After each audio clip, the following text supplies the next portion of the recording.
If we go back to the end of the 19th century, when photography occurred, painting changed. People started to paint things like Impressionism, painting what they sensed rather than what they really saw. And this change took years to arrive, to understand what the technology could do, what it could bring. And they had to completely reinvent the way they do the way culture and painting works. Today, I think we are in a moment that looks a little bit like this.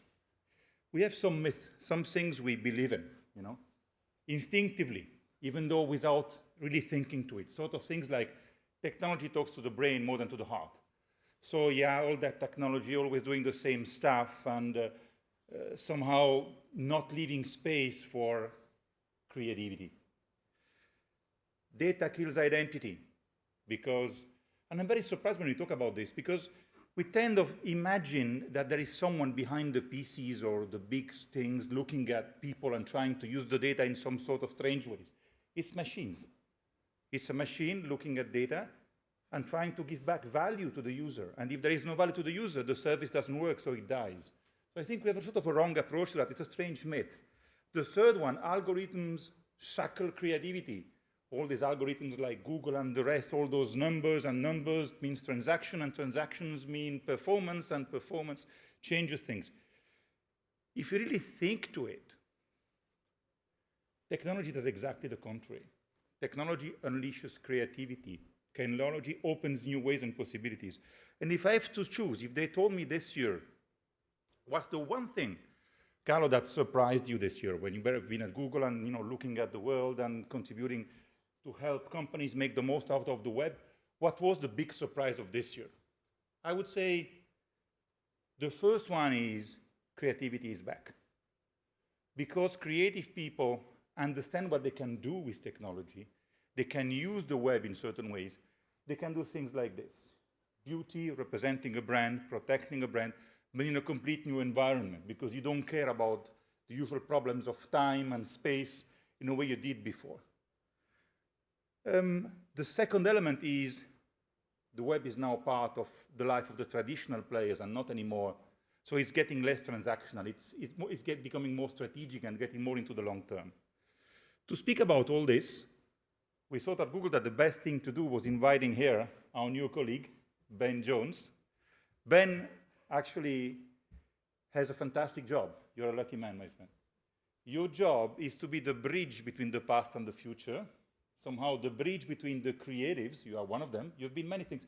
Actually, yesterday evening, I asked myself, I asked him, let's talk about your previous job so I know you a little bit better. And I think the question I should ask him is not what jobs have you done, but what jobs have you not done? Because I think he's done really lots of things. And now he's in creativity since a certain amount of time. He's been with Digitas. You'll see he's not the kind of man that only talks, he's a doer. When he had to contribute to creativity in his life in the past, he even become the voice of the Affleck duck, right? Just, I really need to do it, make it happen, right? Again, the job Ben has is to be the link between us and the creatives and try to propose the right technologies, the right tools to unleash creativity and really make an impact in the soul of people. Well, I think nobody can speak of this better than you can, so I give you the stage, my friend.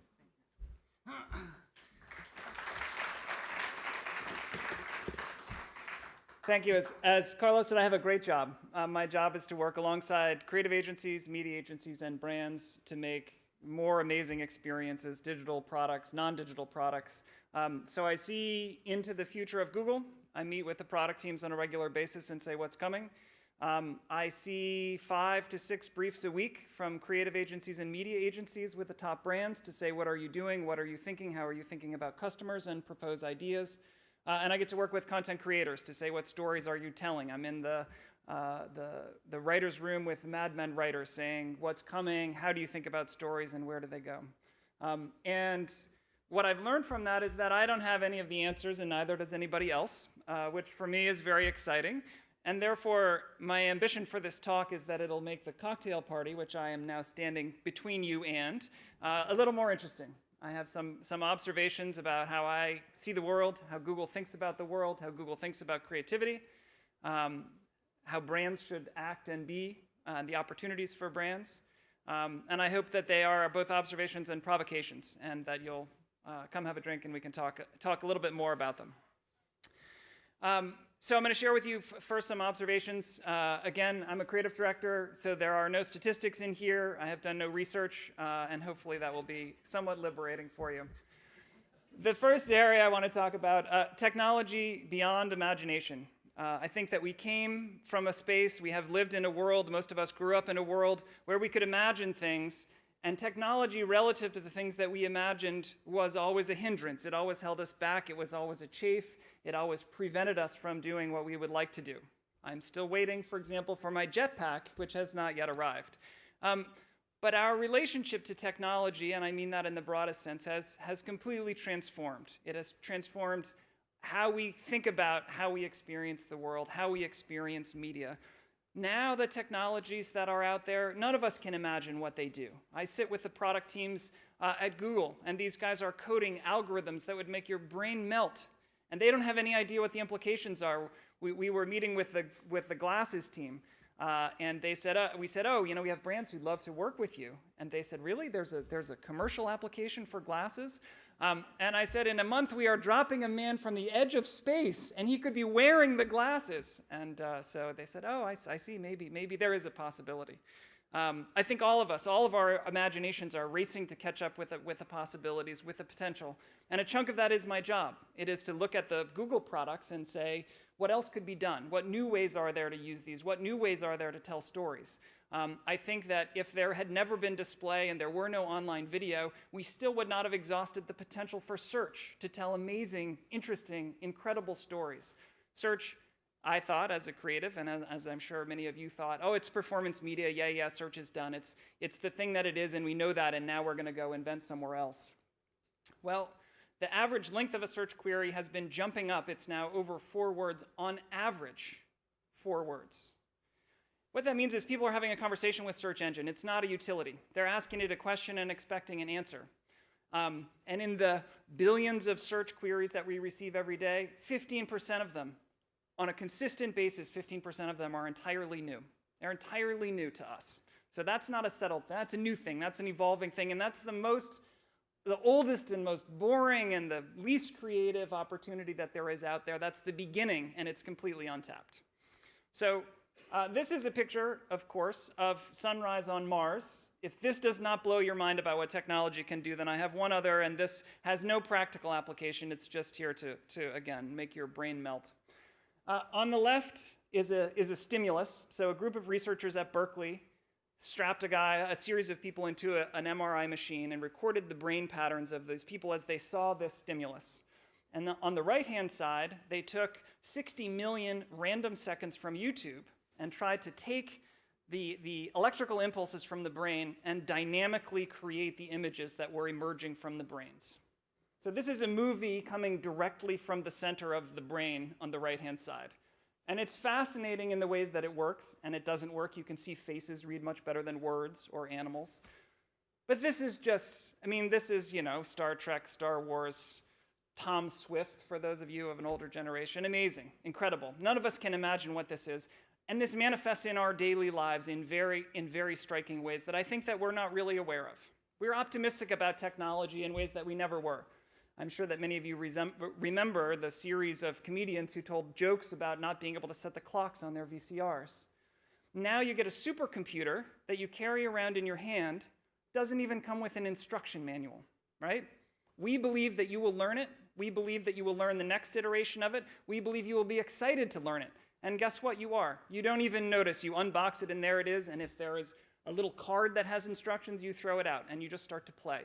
And that's not because user experience has gotten so great, it's because you've changed your relationship to what technology can do. We're leaning into it. We want to do it. We want the promise of it. We want to experience it. We want to draw from what's there. And finally, we're learning and unlearning at amazing rates. It's certainly true of millennials, but it's true of us also. The ways that we interact with interfaces, the ways that we adopt things, the ways that we abandon things in favor of new things, all this is increasing at tremendous rates.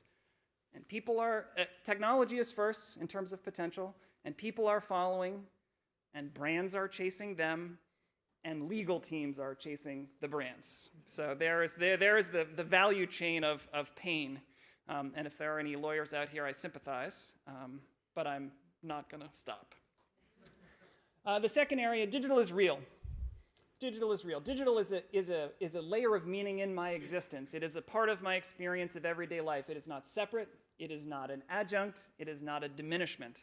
I had the good fortune of going to the US Open, and I saw the Del Potro Djokovic match, and my phone battery died, and I didn't have the little earpiece that had the announcers play-by-play, and I was shocked by how quiet it was.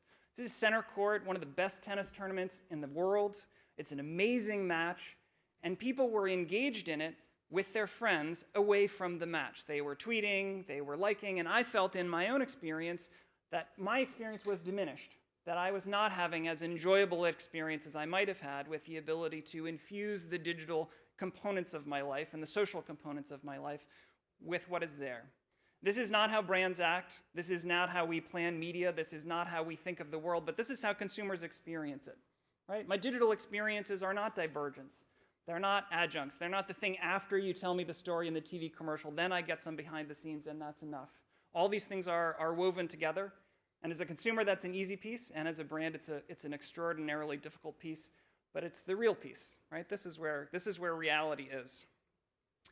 What this means is there's a hunger for experiences that join real and digital together, where I experience something, and it doesn't matter if it's digital or not, it doesn't matter the channel it's delivered in, and this is more than being liquid, right? More than I can watch it on any screen. I want the experience to be real, and real is not defined by whether it's digital or not. So we see a lot of very successful brand campaigns. There's a whole resurgence of live events, of the live event world.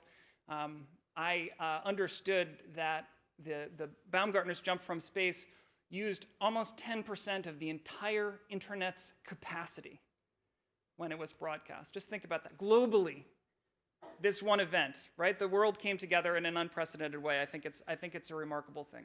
So I think, again, there's a lesson in here for brands. How are you communicating? What experiences are you designing? This is what people want, and this is where they're headed.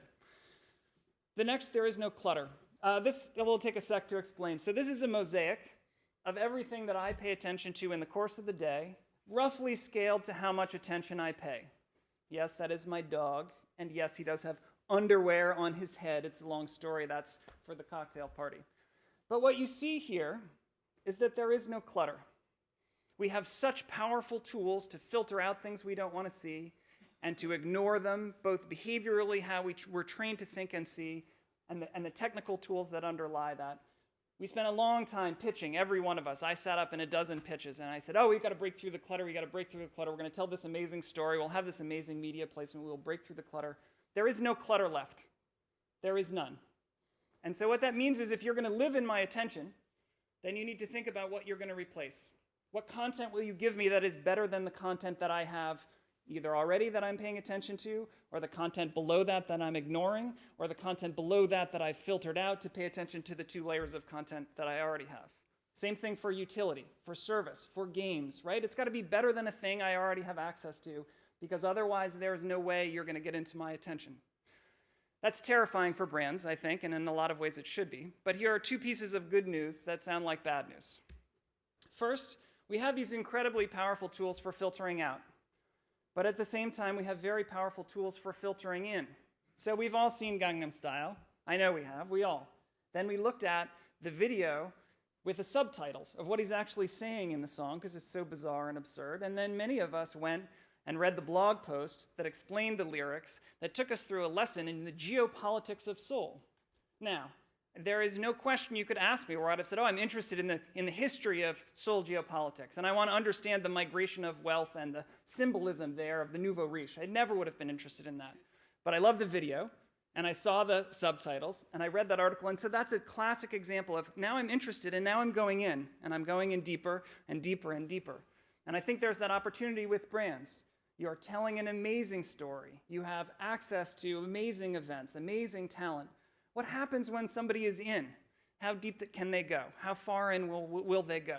Where will they take that story to, and where will they tell it?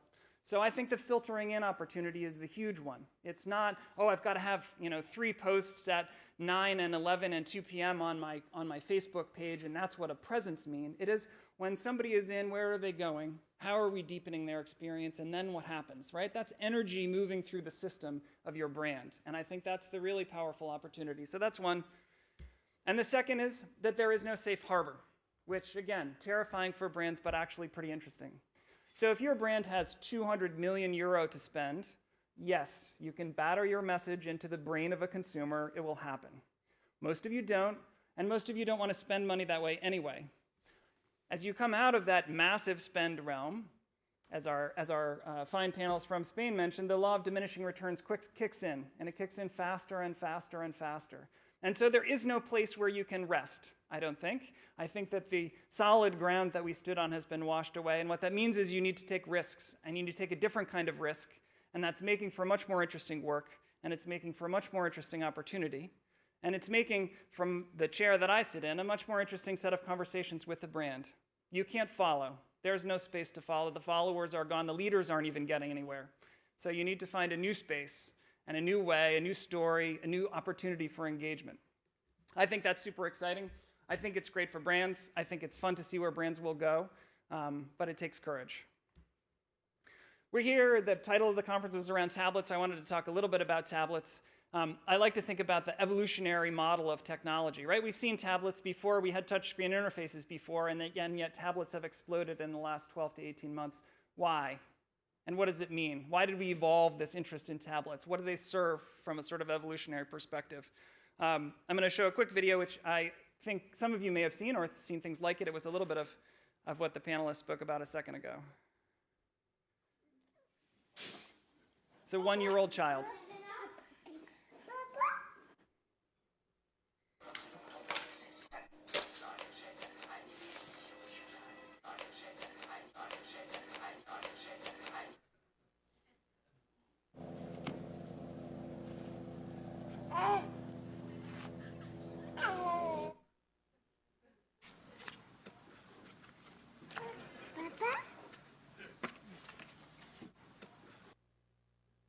The baby in this clip goes on to take her finger and poke herself in the leg, right? She's like, is my finger broken? Or is the interface of this tablet broken?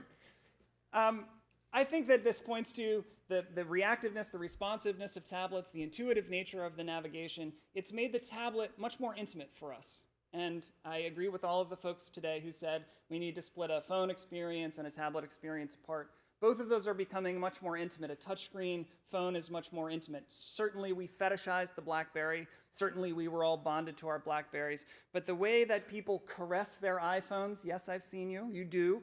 It looks like that. If it was a clip, you'd look creepy. That experience is much more intimate. It's much more physical, and tablets are even more so that way. It's a touch, it's a caress. The movement and the responsiveness have evolved in a way that is pre-literate. It is not an interface that we learn. It's an interface that we experience, and particularly on tablets, our experience of that is much more intimate, it's much more emotional, it's much more direct. So to Carlo's point, our experience of this technology has exploded in this new direction because of this intimacy and because of this directness, because of this emotional experience that is available that has not been available before. And now what we're seeing, of course, is it rockets back up, right? Now we need touchscreen interfaces on our laptops. Out of home is done with touchscreen more. Gesture still has not caught on. We're expecting it from our televisions. Why? Because we want that immediacy, we want that intimacy, we want that directness. So I think that this rise of intimacy and emotional coherence, closeness is an extremely important part of messaging. What to do? What to do? This is the easy answers portion. You just check these boxes and your marketing campaigns will be tremendous. So I think this, unfortunately, is the way that creative agencies and media agencies have worked together, right? Find the box, fill the box. Tell me the specs and I'll put my message in it. Here's where it is. This is a broken model. And no matter how many channels we go into and how many screens are available to us, this will not work. It works to a certain extent. We need to use it. It's necessary. But this is a lot of what's broken. And what's broken about this, I think, is the opportunity for storytelling as these pieces work together. So I'm going to show you an example. Hopefully some of the French folks have seen it. This came out, I think, around 16, 18 months ago for Perrier. And this is just the tiniest baby step of beginning to say, how can we create a media and creative story together in a way that is new? So this is Perrier, as I said. They are telling a story of a club experience. And what they've done is that they created 6 versions of a video that get progressively dirtier, and they get dirty, and they unlock the more people see them. Oops. So you see the first one, and it's fine, good, you like the song, you know, the mood is great, atmospheric, but you know that there are these other versions, you want to unlock them. So I'll show you a little bit of how that comes to be.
You guys get the idea. You'll have to go onto YouTube to see the entire experience. But to go from an empty bar to a snake in a latex vest to a little girl action and writhing bodies, I mean, that's the trajectory I think we all hope our viewing experience to be on. And unlike the bulk of content, it gives you a reason not just to share it, but for you to come back and for you to encourage other people to come back, right? And that's starting at story and saying, what's the story? What is the experience?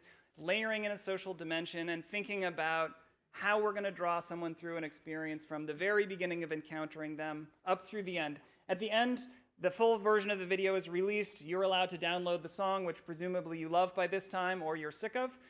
But again, what's the value exchange that leads you there? Not, I'm putting it out there and it's done, but content that reacts to the fact that I've interacted with it, that reacts to the fact that there's a social swell for it, takes it to an interesting place. Again, this is a baby step. And yet, even as a baby step, it's much more interesting than a lot of the work that we see out there. So what I'm going to talk to you about now a little bit is a different mental model for a brand. Right? Brands have been built as edifices. They're these fortresses. You sit with a client, you hammer out an insight, you hammer out messaging, and then every single place where your brand appears, that message is the same. It is a fortress of your brand. And every single time everyone encounters it, it is exactly the same, so that when the waves of noise come in, you will be a beacon and people will be able to say, this brand, your brand stands for this. Now I understand that's where it is. Right? This is a broken model. This doesn't work anymore. Why? Because your brand's in the water already. It's underwater. And so how does a brand live in that environment? The brand doesn't exist as a fortress with a specific kind of message. It exists as an energy, a responsive, reactive energy. And every time I touch it, I get a little shock of recognition. It reacts in the same way. It is human in the same way that I expect it to be human, right? Seems very simple, and it's a very easy thought to have, and a very, very challenging thing to do, that brands must be alive. We expect a human intelligence to respond. I know I can ask you a question as a person, and you will think, and you will respond, and you are human. But when my content is created by somebody and trafficked by somebody else, by the time I encounter it and I respond to it, does it make its way back through a food chain to say, how do we ask the person who wrote this what it means for the brand? That's a week if you're a miracle worker. It's 3 months later if you're most brands. I think that actually Colin and the folks at Edifice, who are going to come up and talk in a second, have done very interesting work there in terms of thinking about rapid response and thinking about human reaction. But for most brands, you just need to think about, what are the conversations that I can bring energy to credibly, right? Where can I exist as energy, give energy back? Where can I have an exchange of energy where people feel that pop of my brand, that energy of my brand, and how can it live? And I'm going to give you a couple of examples, and I hope it's somewhat of a relief that neither of them are Nike and Coke, because those are the easiest examples always to give. But instead, I'm going to talk first about the Chevy Sonic. Chevy Sonic is, in the polite language of cars, is a shitbox, right? It's a little tiny, junky car. Apologies to the Chevy folks out there. I love your campaign. I love how it sells the car. But the car, it's the first car that you can afford to buy, right? It's economical. It survives on the road. It's super cheap. And what car marketers think about when they think about this is, well, you can afford this one and it's good and we'll sell it to people who will buy it. But what we really want you to do is buy this expensive car. And so, of course, when you're buying this car, you're really excited about the Camaro. You're really excited about, this other, faster, bigger, better car. But remember, when you got your first car, your reaction was not, oh, this is a shitbox. Your reaction was, oh my God, I have a car, right? It's an amazing feeling. I can go anywhere I want, when I want. Usually, you're one of the first people. You get to bring your friends with you. It's incredible. It is an incredible feeling. That's what you're focused on. And I think Sonic tapped into this in a really remarkable way, right? Their positioning was, let's do this. Let's do that. What's the energy? It's possible. It's active. We can do a thing. And the marketing has been brought to life through a series of huge, crazy, never-before-done stunts. So they did their launch by putting a Sonic on the top of a huge tower with a big hand behind it. And with every click and every tweet that they got, it pushed the car a little further, and you could see the lip and the car, and there was a little wading pool at the bottom, right? And you clicked, and you clicked, and you clicked, and the car edged forward and edged forward and edged forward, and they got millions of clicks. Within 2 hours, they had enough clicks to push the car off of the edge, and it was a bungee. And it went down and it dipped the nose of the car in the water and popped up and it survived. And they said, Sonic's first bungee jump, right? That was their launch commercial. This is a kick flip, which is a skateboarding trick. So they did, again, stage this, Sonic's first kick flip. They dropped it out of a plane, Sonic's first parachute. And you can just, it's so easy to feel the brand unroll. What would you like it to do? What would you like it to do next? Well, they built a robot that could do graffiti, right? Sonic's first street art. And the energy of that is like, this can do anything. Having this car, it's great. I can do anything that I want. Not, it's a cheap shit box and I'm going to get a really nice car when I have more money.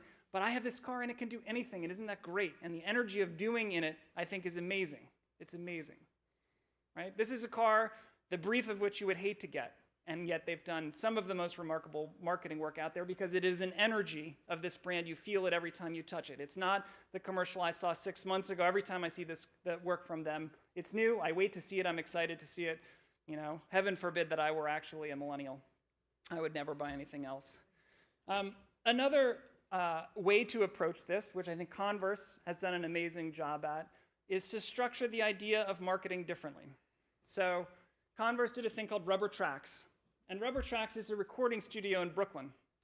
They looked at the cost of producing a TV commercial and putting it in market, and they said, you know what, we're going to take that money and we're going to open this recording studio. We're going to invite artists to come in and record for free. High-end machinery, engineers, sound, all the instruments, et cetera, all free. And guess what, bands? You own the content. It's your content. We don't own it. Converse does not own it. Guess what? They have 5 bands in there a day. The bands are recording amazing stuff. It is unique to Converse. Every single one of those bands is putting out that music. It has Converse's name on it. It has Converse branding on it.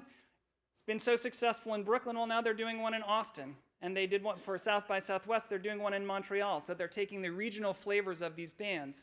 Converse is not spending for the music rights of these bands. They are getting free publicity, free social media. It's amazing. I think just super smart, right? Because the Converse is creativity. Energy is there. They have created a structure, and it's filled with the energy of these bands. It's not Converse. Converse is not messaging. Converse is allowing an experience to happen with the people who are making it happen. I think amazing, really remarkable marketing, really remarkable restraint. It's easy to decide to do a TV commercial and agree on a script. You have such control over it. Where this, sprawling, open energy, amazing, amazing. I love these guys. All right, so the final point, we talked a lot about data and cookies and what they can do and where they are. I think the media folks, the media agencies have done a tremendous job in thinking about targeting and the potential for targeting and the beginning of the potential for storytelling. And unfortunately, and I criticize my fellow creative directors for this, they've completely ignored the storytelling potential of data. What kind of stories can you tell, will you tell? What will you do? The easiest way, the closest I've come with creative directors is to say, what ad would you write if I knew that you'd seen the first ad already? You'd write a totally different ad, wouldn't you? And they say, oh yeah, of course, of course.